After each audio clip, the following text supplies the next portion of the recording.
Hi, welcome back to my channel. So in this video I'm going to talk about all of the books I read in July. And yeah, because I didn't do anything like a mid-month wrap up or review, yep, I am going to talk about all of the books, which are 7 in total, which is probably not a lot, but as usual I think this video is going to be a little bit longish. Anyway, I'm gonna start with the first one, and it's a short book by K.S. Maniam, a Malaysian author. It's called The Return, and this book was a book that I read because I was sort of interested in a bit of a more obscure book written by a Malaysian writer. I didn't know about this author before, but turns out his book was actually used by the Malaysian education system for certain locations syllabus for the English literature component. During my time, it was actually used during my time, but at that time we didn't use this book, so I've never read it, I've never heard of it.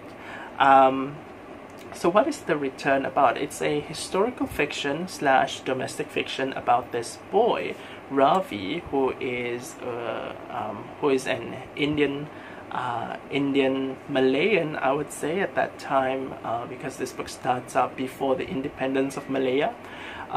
He lives in Malaya with his family, which are all kind of like I think second or third generation of Indians living in Malaya at that time. And it's about class struggles, it's about poverty. So basically we see how Ravi, as a child, he's being subjected to English education despite his family's poverty. And what that does to Ravi is that he finds a very stark difference between his home life that is very different culturally speaking when compared to the environment that he sees in his English education. At that time, Malaya was ruled by the British. And so it sort of gives Ravi a glimpse of a possibility of how his life and his family's life could change with his education. But this book is not necessarily very, straightforward, in a sense that, it's about how education changes people, or how class mobility is a straightforward thing. This book is indeed about it touches upon class mobility as well, but it shows how different how difficult mobility can be when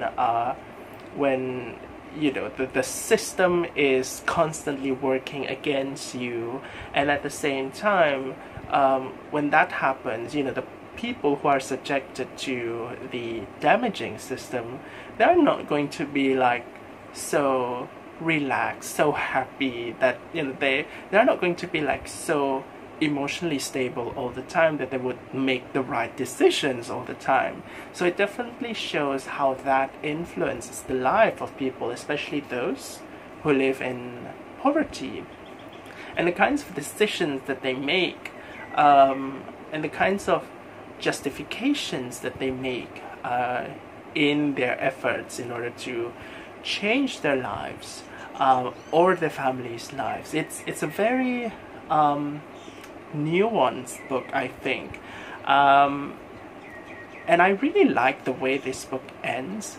It has that particularly kind of a sad tone to it. I mean, the way this book ends is fairly sad, and it just shows you how it shows you how difficult it is to for some people to get away from the station that they are put in their life early on. So yeah, I really recommend this book to everyone, because not only it kind of shows you this the history of a particular minority in Malaya at that time, and how their lives are kind of basically in a state of in a limbo, because even though they live in Malaya, they are no longer Indian nationals, but at the same time, despite being more of a Malayan, they don't really feel like it. So definitely there's a theme of being uprooted from your origins as well in this book. So quite a lot of things explored in this like really slim book. I definitely recommend it to everybody. Anyway, awesome stuff. So the next one I read is a book that I had in electronic format. It's called Cursed Objects, Strange but True Stories of the World's Most Infamous Items. I am proud that I'm able to say the whole title. It is written by J.W. Ocker, and this is a book about different cursed objects, some of which are quite well known, such as, you know, the Hope Diamond, the Muramasa sword, the different mummies and stuff. And then there are also objects that are fairly obscure that you might have not heard of. So I would say I enjoyed this book, although at the same time I think that this book is probably best treated as a leisurely, relaxing read, because the way that the objects are presented in here, basically it shows you the history, the background of each different cursed objects, but it is not really shown in like the most rigorous history. You know, the history is not shown like really in thorough detail, I would say. And the way it is written is very casual. It's quite conversational, full of humor, and so it's more of a entertaining read than something that you would read if you want to know more about certain things, certain cursed objects. So if you're interested in reading this book, I would suggest you to have that expectation in mind, just to read it as something to relax, and that's definitely what I experienced from this book. So the writing is quite engaging, and also I think why it really works as an electronic format for me was because the book is basically arranged by, it's by entries. So each cursed object has its own entry. So it sort of works, that kind of format works for me. Like if I were to read a novel from a electronic format, usually I would find it somewhat difficult, although I could, but it's a bit less enjoyable. But I like reading books that are entry based like this, electronically. And the way that the different objects are being grouped in this book is also kind of interesting, because the author grouped the different cursed objects based on subcategories, like how certain objects are the kinds of things displayed in museums, displayed under glass. And then you also have a group of cursed objects that are found in the graveyard, some of them found in houses, abandoned houses and stuff. And then there's also one subcategory showing us cursed objects that are not necessarily like old things, but very modern stuff, or even intangible stuff, like like the song Gloomy Sunday, or even things like cursed chain email. So that's kind of interesting. But yeah, it's a really interesting book. Not exactly rigorous when it comes to its historical analysis, but I would definitely still recommend this as a leisurely read. Now, moving on to the next book I finished. is a book by Barbara Kingsolver. It's called The Bean Trees. So, you might heard some cats fighting outside, or not. I don't know. Anyway, back to this. The Bean Trees by Barbara Kingsolver. So this is part of a series, I think a 2-book series called Greer Family series, and this is the first book. I also have the second book, but I don't know where it is. I need to locate it again. And I want to read that second book because I liked reading this book. I enjoyed it. So this book is about this young woman named Taylor who comes from rural Kentucky,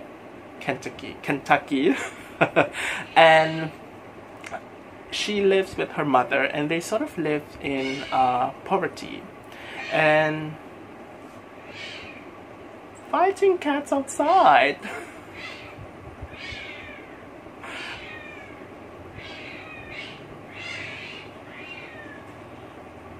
Okay, a bit of interruption. So yeah, so basically this book is about this woman named Taylor, who comes from rural Kentucky, and once she graduates, she wants to go out of her town. You know what? I am going to pause this video for a while. The cats are annoying, and I'm back. And we're back with the Bean Trees. Bit of interruption. So the Bean Trees is about this young woman who gets out of rural Kentucky. Her name is Taylor, and then basically what she does is that she intends to drive west, and on her journey she actually ends up inheriting a Native American toddler whom she christened as Turtle, because she doesn't know her actual name, and she ends up taking care of her of that toddler all the way until she reaches Tucson, Arizona. I think she ends up in Tucson, and that's where she sort of settles down and works some odd jobs, and she ends up meeting various characters, with one of whom she shares a house with, and others she just sort of befriends, and all these characters, they just become her friends, her circle of friends.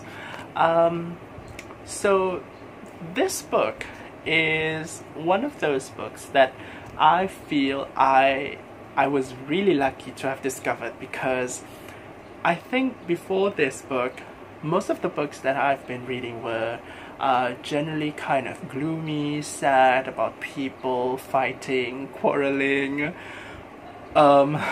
miserable things happening to people, miserable things. And so I just,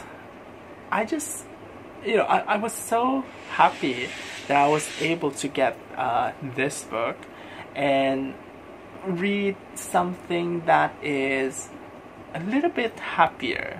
Not really happier, not a little bit happier, but much happier.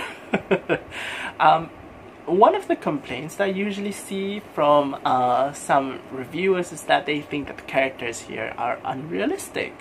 And I would say maybe that is true to a certain extent, but definitely not an aspect that I thought was distracting, because generally, okay, the characters in here, Taylor including, and also her mother, the friends that she makes in Tucson, those people are generally quite good people, and the relationships that they have are very positive. So this book is filled with positivity. It is just rays of sunshine, and it's generally very happy. Now, of course, there are some conflicts because some of the characters are kind of like immigrants who fear deportations, and also we also have Taylor's situation with a baby that is not exactly hers, but she eventually bonds with and she wants to take care of. And so she has to kind of deal with the legal side of things with that. So there are certainly things that are serious that the characters need to sort out in this book.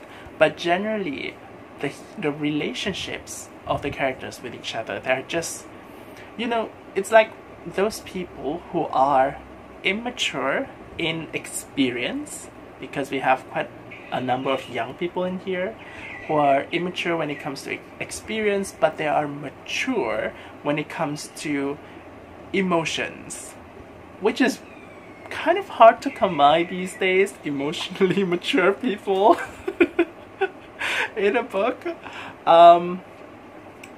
But yeah, maybe that's the unrealistic part of it. The people in here are unbelievably emotionally mature. They may have a fight, but then they would end up patching things up together and talk like adults, which is actually very refreshing. So if you're into that kind of thing, if you want to have a bit of change in your reading environment, I would definitely suggest this book. I finished this book on a Sunday afternoon. It really fits with that whole positive vibe. I was glad I read this book. So yeah, a wonderful, wonderful book for me. Anyway, next one is something completely different. If the Bean Trees was about all positivity, Sarong Party Girls is about negativity. But I gave this 5 stars also because I loved this book. This is a novel written by Singaporean author Cheryl Lu-Lien. And on Goodreads, this book has a rating of, I think, 3.12 last time I checked. So it's a very low rating. And I would usually not read a book with that kind of rating.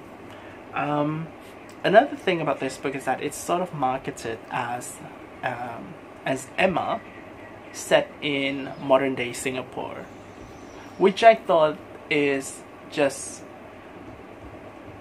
really wrong when it comes to marketing. This is not Emma.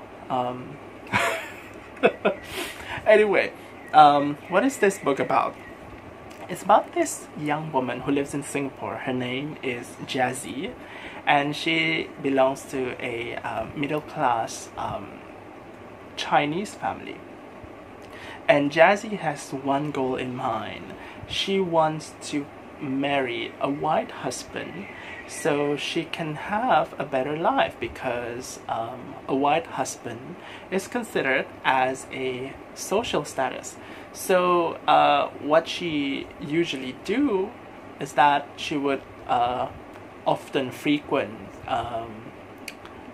nightclubs that are also frequented by white expats in Singapore, together with her friends who also have similar goals as well, in order to grab the attention of potential partners with whom they could possibly hook up or start a relationship with or whatnot. And she is so obsessed with this goal, and basically this book is pretty much about her 2 weeks of her life doing this whole thing, but at the same time experiencing some kind of realization, some kind of epiphany about her life, about her attitude and stuff. Now, the way that this book was marketed, I thought the comparison with Emma was just so wrong. Like, I don't know how someone ends up doing that. I'm not sure who is responsible for that, but I think it gives a really wrong impression on potential readers about this, what this book could be. Another way this book is marketed is it seems to be geared towards readers of chick lit. So it just feels very wrong, because that genre has its own convention that, you know, when readers want to read it, they would have a set of expectations on the book, and this book just does not serve those expectations. It's just so wrong. The way I see it, this book is a satire. It's a serious satire about social issues. And it's very negative. Negative in the sense that the main character, Jazzy, is a person who is very overblown when it comes to the prejudice that she shows to other people. She is highly racist. She is very classist. I mean, the whole shtick here is her finding a white husband. So you can see where that goes. And she is also very sexist. Basically, you know, she's not an ally to women. And she does a lot of mental gymnastics in this book. I have a video where I actually talk about this book, so I'm not going to explain further about this book.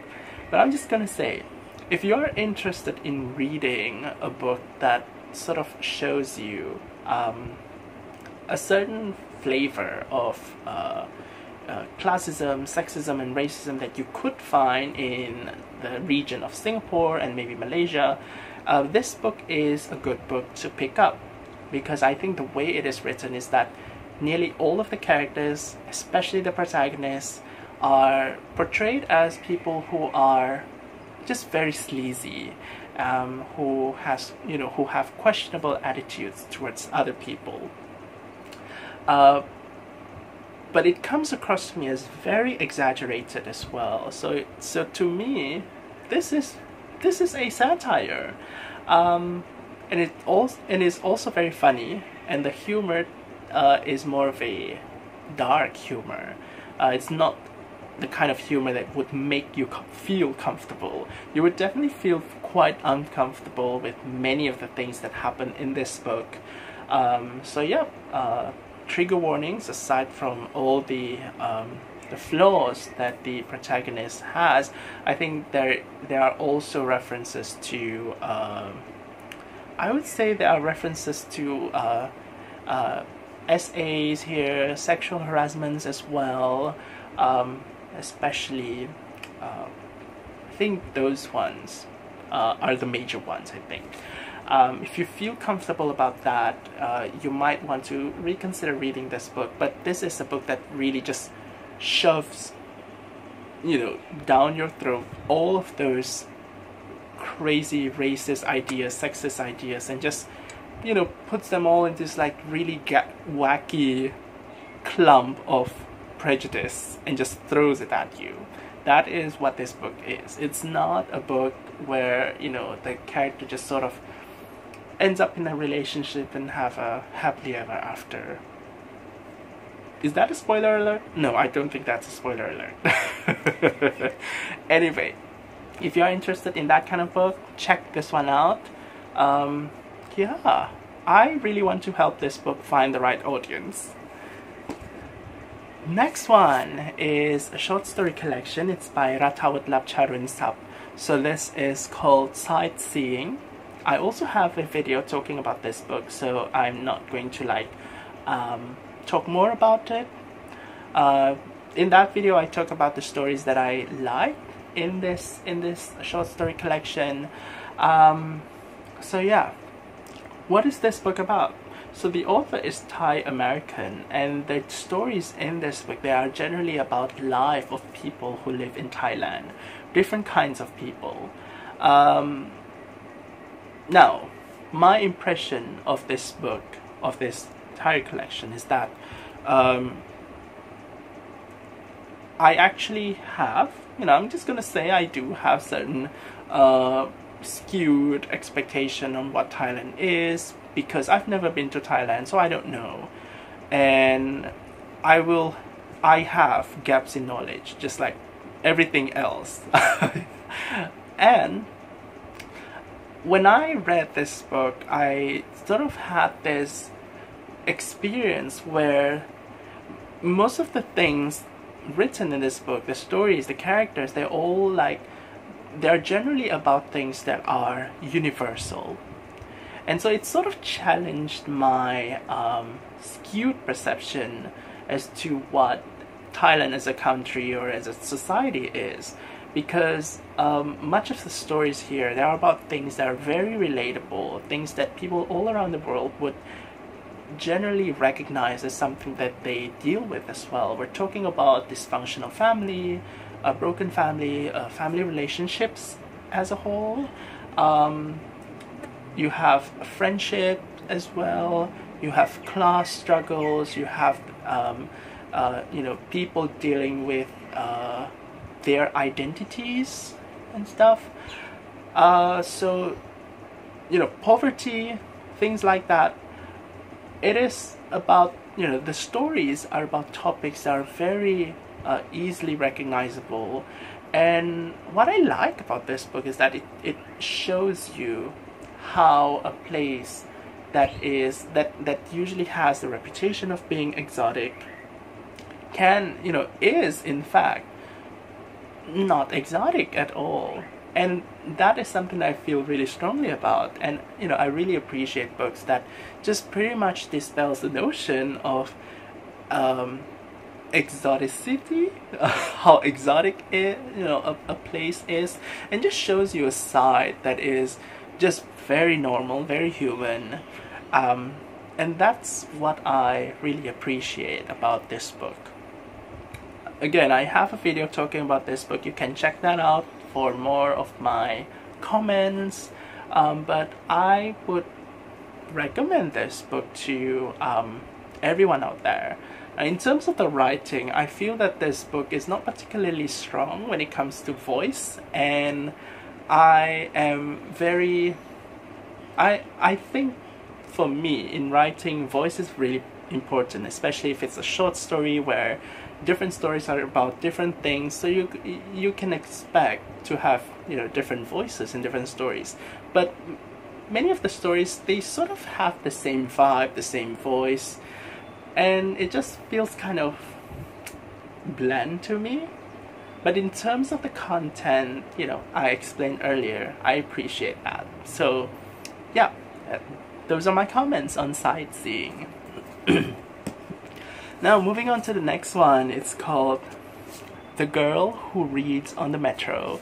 This one is by Christine Féret-Fleury. It was originally written in French, and Rose Schwartz translated this into English. So, from the cover we can expect that this book is going to be like one of those really magical, whimsical, light, fluffy read. And indeed, this book was a light, fluffy, maybe even somewhat magical read as well. But was it a wonderful read? I would say not exactly. No, I was able to read this book really quickly because it is a thin book, and the font is like really big as well. So I was able to read it quite quickly. So this book is about this woman whose name is Juliette. She lives in Paris, and she works in at a real estate agency. And every day she goes to work, she takes the metro. Her work life is sort of unfulfilling, and so on her daily metro commute, she would observe people, her fellow passengers, and she would notice that there are people, the same people every day who goes, who rides the metro and reads on the metro, and she would sort of observe what they read, their mannerism, the books that they have, and all those kinds of things. So Juliette is described as a person who is a bookworm, but somehow, at least for the first half of this book, I don't really see her do much reading, except for looking at other people reading. but she herself doesn't do a lot of reading. Even with how she has like a lot of books in her desk at work, she also doesn't seem to do a lot of readings. Now one day, Juliette encounters a mysterious shopkeeper who runs a bookshop, which is also fairly mysterious bookshop, kind of messy bookshop, and that's where the whimsical and the magical part comes in. Basically, the shopkeeper asks her to do a particular thing, and well, she does it. I'm not going to spoil you on what she does. And the story just kind of takes off from there. Anyway, I think what this book wants to do is that it wants to show you how magical books can be. You know, it shows you the magical side of books, and I feel like this is a sentiment that many people, I'm pretty sure on, on BookTube, Bookstagram, could also feel as well. But I think the way it does that is really superficial, especially with how it loves, how this book loves to reference various works of literature, both classic and contemporary, but it just sort of comes in the form of name drops. It's just drop the names of the titles, excerpts, quotes from a book, the names of the characters and stuff, without really turning it into something very important to the story or the characterization or the plot or setting of whatever with this book.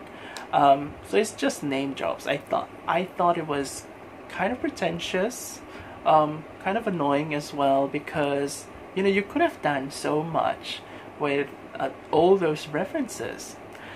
I feel that another book that does this really well is An Unnecessary Woman by Rabih Alameddine. And that book, I'm telling you, it references a lot of books that are kind of obscure to me, right? But it manages to do that in a way that allows me to understand the connection between the story of that novel with the books that it references, with the authors that it references. Aside from that, it also makes me feel more interested with the books that it references. Like, for example, Sebald. I've never read any Sebald. And now I'm interested. I still have not read it, but I'm interested. So yeah, just an example. I thought that book does it really well. And this book, in contrast, actually shows you more familiar titles, but it just feels somewhat vacuous, So I would really recommend this book. If you want to read it, it's nice as a fluffy read, but I don't think there is much substance to this one. So yeah, this one was not very satisfactory. Now, to the last book of this video. I have my second book by Ursula K. Le Guin. This is called The Telling. And my first book was actually The Left Hand of Darkness. And The Telling also takes place in the same universe as The Left Hand of Darkness. And generally the books that are set in this universe, they are sort of grouped together in this thing called the Hainish cycle. They aren't exactly like sequels of each other. I think this book is probably like one of the last books in that cycle, because this was like, chronologically speaking, this book was published much later. It was published in 2000. Now this book, okay, I don't have to say it's science fiction, but yeah, it is sci-fi. It's about this woman, a young woman named Sutty, who comes from Earth. Now, a bit of background on Earth is that it has been sort of dominated by a hyper-religious fanatics, and so there's a lot of like oppression by that group happening on Earth, and so she wants to leave Earth to become an observer of the Ecumen, which is kind of like the space UN in the universe of this book. So once she becomes an observer, she is tasked to observe the planet of Akka, and there she discovers something that is a bit like a deja vu to what she experienced on Earth, where basically Akka is kind of like a place where much of the history has been purged, and the people are constantly being monitored.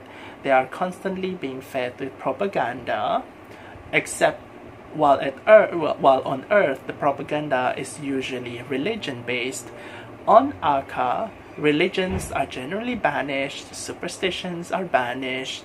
It's all about modernity, it's all about technology, the modern way of life. So, you know, things that are considered the old way of life are purged from the society. If that feels really familiar, that is kind of like a very on-the-nose reference to the Cultural Revolution that happened in China. And, you know, I think it's very obvious. I mean, in Akka, the people used to use ideograms to, you know, for their writing system. So, yeah, that's a lot of, like, really obvious, very subtle reference of China, you know, in mid-20th century. Anyway, Sutty ends up being an observer there, and she is kind of struggling with seeing all of these things kind of like a repeat happening in front of her. But then she discovers a group of people who lives in the outskirts of the city, lives in the mountain, who apparently still retains the older way of life. They practice this thing called the telling, where they basically tell stories to other people. It's actually much more complex than that, but yeah, that's kind of like the oversimplification of how it is. And Sutty becomes fascinated by how they manage to dodge the central government's attack, how they're able to still live with that lifestyle, and, you know, the philosophy of the telling as well. And she soon discovers the things that are going on with this group, and eventually she learns something about herself. I'm gonna be vague right now because I think that's the meat of the story. But what I want to say about this book is that there is a very strong social justice tone to it, but it has a very strong emphasis on communication. Basically, this book, it wants to, the main message of this book is generally like, the most important thing is for people, despite having different ideologies, to not only share with each other what they think, but also to listen. Because, you know, expressing your view is easy, but it's not easy to listen to the other party. And that is kind of like the main meat of this book. So in that way, it feels kind of like quite straightforward. I don't think it has the bravado of The Left Hand of Darkness. That book was interesting in terms of writing style. This book is a bit more conventional, the prose is a bit more vanilla, but I think in terms of story it is interesting. But yeah, I would say in terms of the message that it wants to impart on readers, it's a little bit too obvious. But overall it was a nice book as well. I do recommend this one. Anyway, those are all of the books I read in July. I think this video is going to be like 40 minutes now, so I'm going to stop it right now. I'll, you know, comment on, you know, anything. I I still fumble when it comes to this kind of talk. But anyway, if you have read any of these books, let me know what you think. Do tell me what you read in July. Anything, if you want to comment or whatever. Like and subscribe. Share. Anyway, I'll see you again in a different video. So until then, take care. Did you hear the bird chirping? I think it's really nice. Anyway, bye.